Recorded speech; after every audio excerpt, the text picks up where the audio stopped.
Oui, bonjour à toutes et à tous, c'est Adrien de Trop c'est trop. Voilà, troisième vidéo officielle. Avant de commencer cette vidéo, je voulais remercier tous les gens qui me suivent sur les réseaux sociaux, TikTok, Instagram, Facebook. Vous êtes toutes et tous bienveillants entre vous et avec moi, donc ça fait vraiment super plaisir. Je tenais aussi à remercier mes proches qui sont là pour moi, qui ont toujours été là, mes cousins, mes parents, mes amis. Mes tantes, mes tontons, voilà, tout ça, mes sœurs, bien sûr, mes beaux-frères, enfin toute la clique, quoi. Donc merci beaucoup et un petit clin d'œil aussi à mes futurs partenaires qui vont être dans l'appli Trop c'est trop qui sort en janvier 2026 et j'espère qu'elle va pouvoir aider beaucoup de monde. Alors je le répète, c'est pas à but de soigner les gens avec des méthodes euh, miracles, parce que je ne suis pas médecin. Après, tous les partenaires qui vont être dedans, ça va être des thérapeutes ou des addictologues ou des professionnels de santé.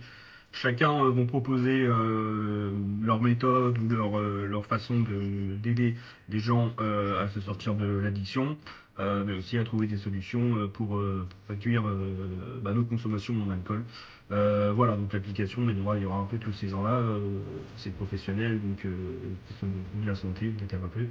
Il y aura aussi des témoignages de gens comme moi qui ont vécu avec cette maladie et qui vivent encore avec cette sacrée maladie. Il faut bien rappeler que c'est une maladie chronique, hein, c'est une maladie qu'on a à vie. Donc chaque jour est un combat, mais soyons forts, il faut se soutenir. Voilà, je parle beaucoup. Et je tenais aussi à dire ma deuxième vidéo avec un petit peu d'humour. Voilà, moi je suis pas influenceur, donc c'est vrai que parfois à l'oral j'ai un peu de mal, donc soyez indulgents avec moi. Voilà, la deuxième vidéo, bon, j'étais pas très à l'aise, mais voilà, le principal c'est le fond, c'est ce que j'ai voulu transmettre et raconter. Voilà, à travers des phrases humoristiques et à travers des phrases que nous, en tant que malades, des fois on a du mal à accepter, mais qui sont des fois pas malfaisantes, hein, parce que les gens ne comprennent pas forcément ce qu'on dit et ne comprennent pas forcément que l'alcoolisme est une maladie. Donc il faut aussi nous être bienveillants et puis prendre du recul avec tout ça parce que les gens ne font pas notre place. Bon, après, il y a toujours des cons, hein, on a partout des cons, mais ceux-là, il faut les éviter. Et puis voilà. Aujourd'hui, j'ai pas fait une vidéo drôle, non, c'est plutôt un poème parce que bon, je suis peut-être pas très à l'aise à l'oral, mais je sais écrire. Enfin, en tout cas, du moins, j'essaye. J'ai un livre que je suis en train d'écrire qui sortira fin d'année, enfin pas fin 2025, mais plutôt 2026, voilà, qui raconte un peu mon histoire. Voilà, on en parlera plus tard. Voilà, j'ai écrit un petit poème qui représente un peu ce que moi j'ai traversé, ce que j'ai vécu. Voilà, chacun peut l'interpréter comme il veut. Il peut s'en servir de force, il peut s'en servir d'inspiration. Voilà, tout est bon à apprendre. Voilà. Donc je vais vous le lire cette fois-ci, oui, je vais lire mon écran. Donc c'est pour ça que je baisse les yeux. Alors mon poème s'appelle Renaissance. J'ai longtemps cru que ma vie tenait dans un fond de verre. Une bouteille posée là, comme une fausse amie, toujours à portée de main, jamais à portée de cœur. Au début, c'était une étincelle, une chaleur dans la poitrine, un rire un peu plus fort, un masque un peu plus solide. Puis la bouteille a pris la parole. Elle a parlé à ma place, elle a ri pour moi, elle a pleuré pour moi, elle a décidé de l'heure où j'avais le droit de tomber. Je me suis réveillé dans des lits que je ne connaissais pas, dans des silences que je connaissais trop, avec la bouche sèche et la honte comme réveil matin. La bouteille me murmurait. Sans moi, tu n'es rien.